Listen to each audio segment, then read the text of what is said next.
Praise the lord. జకర్యా గ్రంథం 8వ అధ్యాయం 15వ వచనం. మేలు చేయనుద్దేశించున్నాను గనక భయపడకుడి. దేవుని ప్రజలుగా ఉండవలసినటువంటి యూదా ప్రజలు, ఇశ్రాయేలు ప్రజలు దేవుని దృష్టికి అయోగ్యంగా జీవించి ఎన్నో నష్టాలు కష్టాలు కొని తెచ్చుకున్నారు. చెరకు కూడా అప్పగించబడ్డారు. అయితే దేవుడు దయతలిచి వారిని మరలా చెర నుండి విడుదల చేసిన తర్వాత జకర్యా ప్రవక్త గారు ఆ ప్రజల మధ్యలో ఉండి వారికి చక్కని బోధ బోధిస్తూ వారిని సన్మార్గంలో నడిపిస్తూ దేవుని యొక్క వాగ్దానాల్ని వారికి అందిస్తున్న ఈ తరుణంలో పలకబడిన మాట ఇది.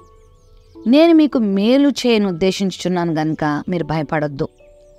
దేవునికి చాలా మంచి ఉద్దేశాలుంటాయి. ఆయన మన ఎడల కలిగిన ఉద్దేశాలు సమాధానకరమైనవే కానీ హానికరమైనవి కావు. చాలాసార్లు మన జీవితంలో మనం ఎదుర్కొనే పరిస్థితులకి మనం ఎంతో తల్లడిల్లిపోయి దేవుడు నాకు కీడు చేస్తున్నాడేమో అనుకుంటాం. దేవుని ఉద్దేశం కీడు చేయడం కాదు, దేవుని ఉద్దేశం మేలు చేయడమే. ఆయన నీకు మేలు చేయబోతున్నాడు. నువ్వు మేలు పొందబోతున్నావు. జీవితంలో ఏ రకమైన మేలుల కొరకు నువ్వు ప్రయాసపడుతున్నావు, ఎదురు చూస్తున్నావు. నాకు ఈ కార్యం జరిగితే బాగున్ను, నాకు ఈ మేలు జరిగితే బాగున్ను, నేను ఈ అనారోగ్యం నుండి విడుదల పొందితే బాగున్ను, నేను స్వస్థత పొందితే బాగున్ను, నా జీవితం ఆశీర్వాదకరంగా ఉంటే బాగున్ను అని నువ్వు అనుకుంటున్నావు కదా. ఖచ్చితంగా దేవుడు అది నీకు జరిగిస్తాడు.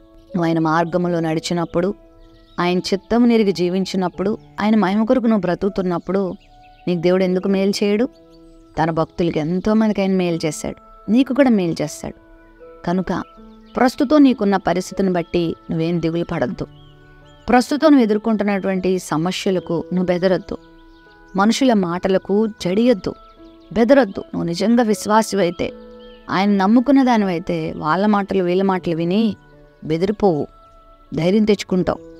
ఒక మాటలో చెప్పమంటే, మనుషుల మాటలు నిన్ను నిరాశపరుస్తాయేమో, నిన్ను బలహీనపరుస్తాయేమో, కానీ దేవుని మాటలు నిన్ను బలపరుస్తాయి.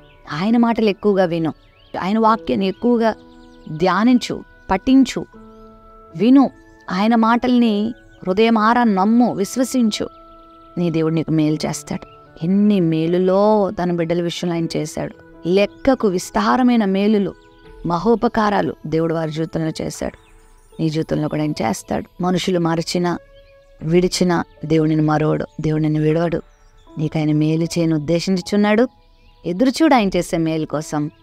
నువ్వేం భయపడొద్దు, మనుషుల మాటలకు భయపడొద్దు, ప్రస్తుత పరిస్థితులకు భయపడొద్దు, నీకున్న దీనస్థితికి నువ్వు భయపడొద్దు. విశ్వాసంతో ఎదురుచూడు, అద్భుతాన్ని పొందుకుంటావు, మేలును పొందుకుంటావు. ప్రేమ నమ్మకం కలిగిన మా తండ్రి, మీకు వందనాలు నాయన. ఈ బిడ్డల జీవితంలో మేలు చేయబోతున్నందుకు స్తోత్రాలు. ఏ మేలు కొరకు బిడ్డలు ఎదురు చూస్తున్నారో ఆ మేలును బిడ్డలకు అనుగ్రహించమని యేసు నామములో ప్రార్థిస్తున్నాం తండ్రి. ఆమెన్.